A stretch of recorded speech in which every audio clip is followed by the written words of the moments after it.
Hello, everyone, and welcome to another episode of me driving to work. It is Monday, December 13th. I am your host slash chauffeur, Darkness 30XX, a Black Hood crew, named down there in the corner. By all means, like, comment, subscribe, follow along. Let me know how things are going. We can carry on a conversation here. Come on, dude. Cross.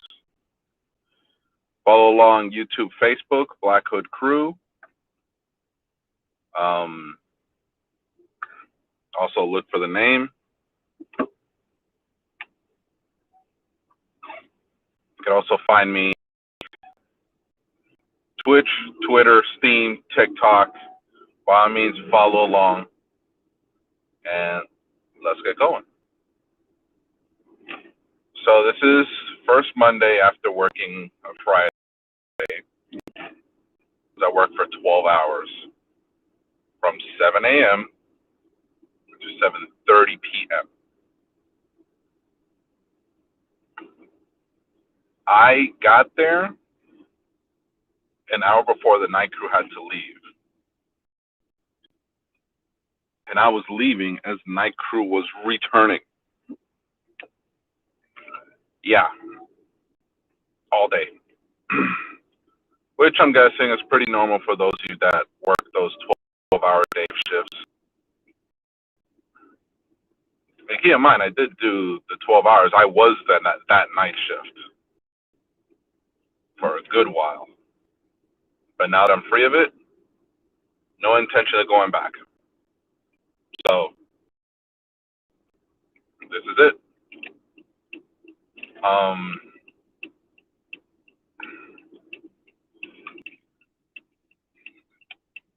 Hey, Dane. Come on. It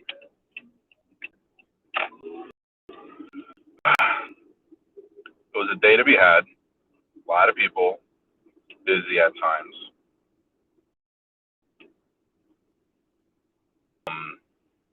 But it's nice to know that even on a Friday, and this guy is there all day, that management had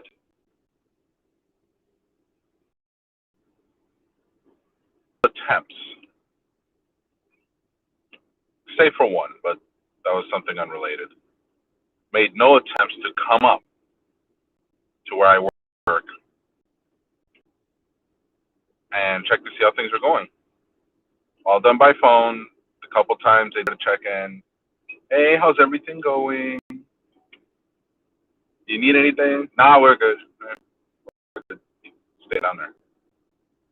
Yeah, nice. It was nice because I'm used to that overnight. Obviously, I was used to it from working overnight, having no management, nobody bothering me while I work. So to have that during the day, oh, even better. So I'm on my way back. I was where I worked yesterday. Yesterday was, it had its moments. I was dreading working with a particular coworker who decided they couldn't make it.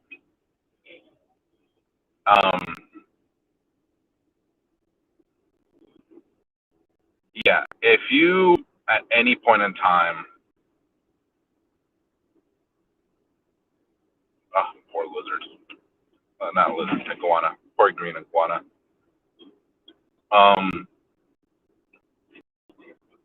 You all know those coworkers, those people that make the work experience not as positive as it should be. Like they actually make you not want to come into work. And I was dreading it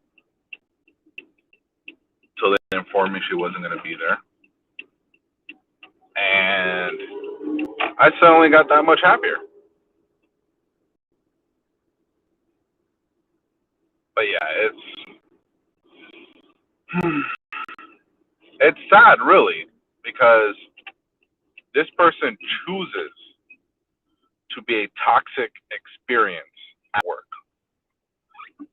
They choose to make the environment hostile via their actions, via their attitude, via their entire demeanor. And again, like I said, it's sad because you don't have to go through life like that with this attitude, this short fuse. Like you don't. You don't. Even if a million and one things happen to you, you're the one making the conscious choice to be a terrible person day in and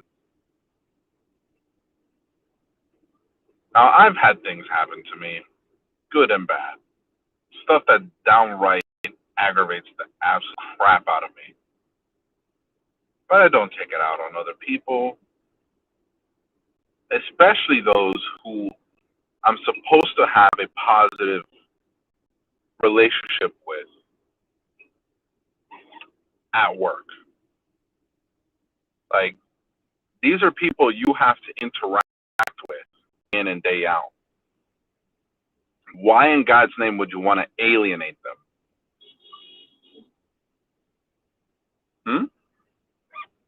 It doesn't make any sense. There's no reason behind it. So instead, just deal with whatever's going on in your life on your own time, outside of work. While you're at work, woosah, leave it at the door, and go on through. Have your day. You know, it's not worth creating a toxic work environment. Because the people being affected, it's not just you, you're affecting everybody.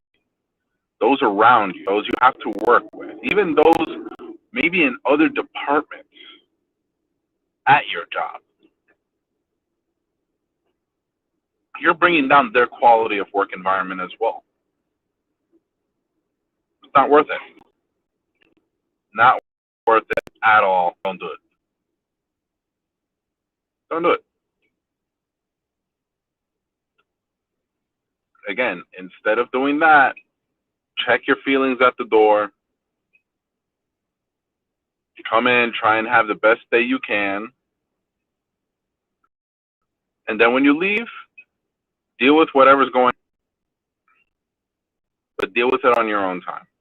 Don't bring it into work. Don't let it change the environment there. Because again, that's not conducive for any place of employment. And it's not conducive for people you have to work with. Because again, when you create that environment at work, it's not you being affected. It's everyone around you being affected.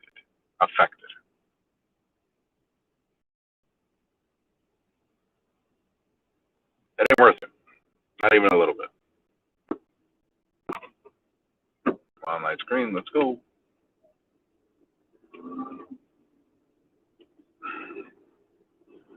So anyway, I was definitely in a much better mood because this person wasn't there. And because of that, I didn't let certain clientele, people coming in, get to me too bad. Now they still get to me because at the end of the day, you can't help but roll your eyes or just in general just be, just have a generalized feeling of, you know, aggravation. That's what we'll call it, that aggravation at the things that people do. So, perfect example. We had a patient that came. This was fairly late in the evening, who was this absolute overdramatic mess, shouting how they can't breathe, they can't do this, they can't do that, they've been vomiting for XYZ days, and just in general causing a scene. I see her get brought by in a wheelchair by the nurses directly from the outside, like brought right on in, because again, creating a scene. Stay the hell there, bastard. And I see her, and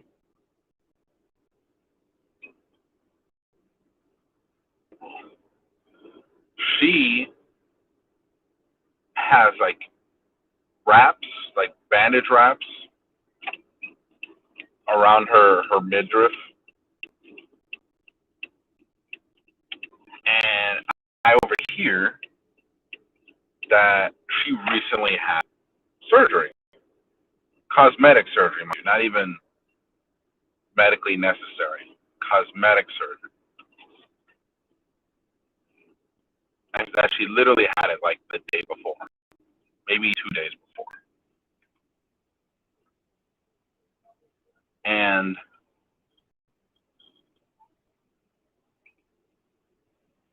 they finally take her back there. And of course, because this is how my luck works out, brand new patient, never been in a hospital system before. Turns out she had the surgery at some sort of freestanding clinic, some sort of freestanding facility that is not associated with any particular hospital system. So yeah, brand new to the system, and I basically begged my coworker, please register that patient, because I don't want to have to deal with her. And she did. Thankfully, my other coworker did. He was a great person, by the way. But yeah, the quality of people that come at least specifically to my facility is nothing short of bottom of the barrel quality type of person. Like these are people you would want nothing to do with outside of this environment. I would not associate with these people. I would not make it a habit of getting to know them in any capacity. But because of the nature of my work, I got to be there. I got to assist them. I got to do something. So I do what I do. And of course, it needs to be done. Finally, green light.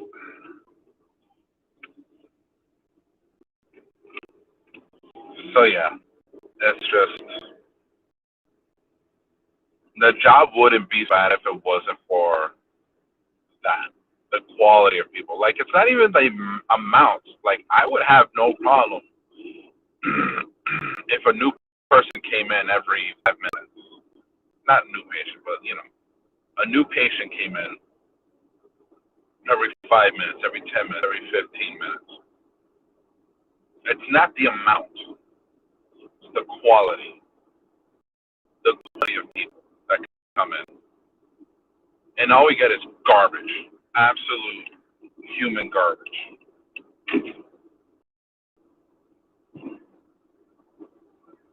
One guy that comes in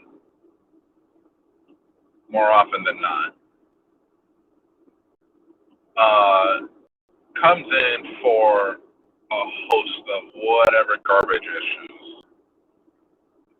Usually just falling short of I don't feel well.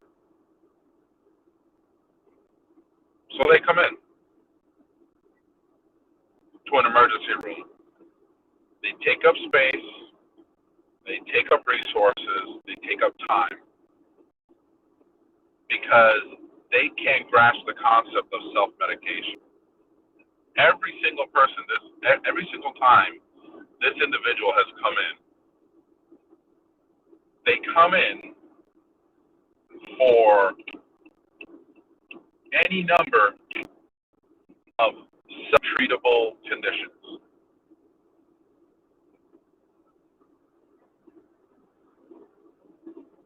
Pharmacies exist. Like, no one's going to yell at you for going to a CVS, a Walgreens, a Publix, a Walmart, what have you, whatever place that has pharmacy, Target even now, and buying, Tylenol, Motrin for what pains you. Robitussin, Benadryl, like, there are over-the-counter, not even over-the-counter, on-the-shelf medications that you can take that will help you. It's not going to kill you. It's perfectly okay. Self-medicate. That's what I do. You know how long it's been since I've been in an emergency room? At least a decade, if not more. Yeah. And that's not to say I haven't had issues that have got me, curled up in a fetal position on the floor. But I know these are things that are going to pass, especially if I take the right medication. And sure enough, I take these medications and I feel better, and I no longer have to even consider going into an emergency room. Or hell, even seeing a doctor. Don't gotta do it because I self-medicate. And I'm not talking about with like hard drugs. I don't smoke marijuana. I don't consume cocaine, heroin, mushrooms, what have you. Like, I don't do illegal drugs. I don't even take the harder. I once had surgery where they had to remove a cyst the size of a golf ball out of my back because it caused me pain. It caused me to double over. And yeah, I went to the emergency room a couple times. I told the doctors, whatever it is that's causing me this pain is not showing up on an x-ray. You got to do better. Every single one of them, at least in the emergency rooms, went like twice. Refused to do anything more than an x-ray. They just thought, oh, it's muscle pain, take a muscle relaxant. Took the muscle relaxant, didn't help. So finally, I got in touch. I was able to get an appointment with my primary doctor, and she was the one that ordered the ultrasound. Had the ultrasound done? Yep. You got a cyst. There, 4 inches deep in my back. The ultrasound tech couldn't find it on his first pass. And I told him, like, dude, you're right on top of it. Like, the wand is literally on top of where the direct source of my pain is. And he's like, okay, I'm going to press down to get a deeper image. It's just going to hurt. I was like, do what you got to do, homie. Let's go. So sure enough, with my finger, I made sure it's right here. Pointed it on my back because it was a place I could reach with my hand. And I said, it's there. He's like, okay. He puts the wand right on top. He's like, here, and like, right there. He's like, I'm going to press down. This is going to hurt, but it's so a better image. I'm like, let's go. So he goes and turns the machine on and proceeds to push down. And sure enough, he pushes down, down, down. And I'm trying to relax while at the same time feel his pain in my back so that I'm not causing my muscles to tense up. And sure enough, he found it. Took some pictures, sent it over to my primary doctor. They got me in touch with a surgeon, and this guy proceeded to cut it out. Same day outpatient. After that, I felt like $1,000,000. Like, once that thing was gone and my recovery period was over, it was night and day difference. Like, night and day difference from walking like an old man, unable to stand up straight, to my first day back at the gym doing a 195-pound deadlift, sumo deadlift.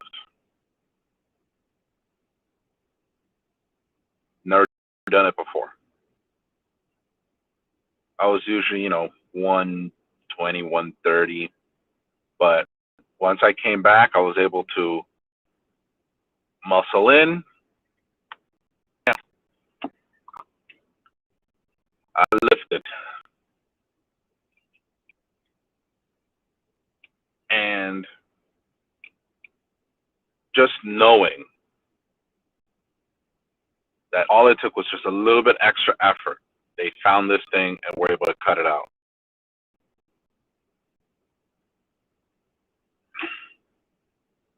Still doesn't change the fact that emergency room doctors, at least the ones I saw, because they didn't take that initiative, they didn't take that extra step. But anyway, it says a lot about you as a person when you go up to an emergency room seeking help, but then copping an attitude, or just in general having a really garbage mood. From the moment you get there to even afterwards. For what? For what? Really? Not worth it. Really not worth it. So as it stands, I have arrived at work. Obviously, took off the seatbelt, changed my glasses to my work shades. And hopefully we will have a good day. It is a Monday, so we will see. So in the meantime, by all means, like, subscribe, comment, follow along. Name down there in the corner, BHC_darkness30xx. Across the top, wherever you're viewing this, like, subscribe, everything is down below.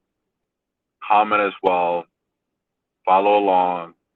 Turn on notifications. They'll let you know when's the next time I come on, whether it's here in the car or at home. Yeah, and until tomorrow for my next episode of Driving to Work, stay excellent to each other. Have a great day.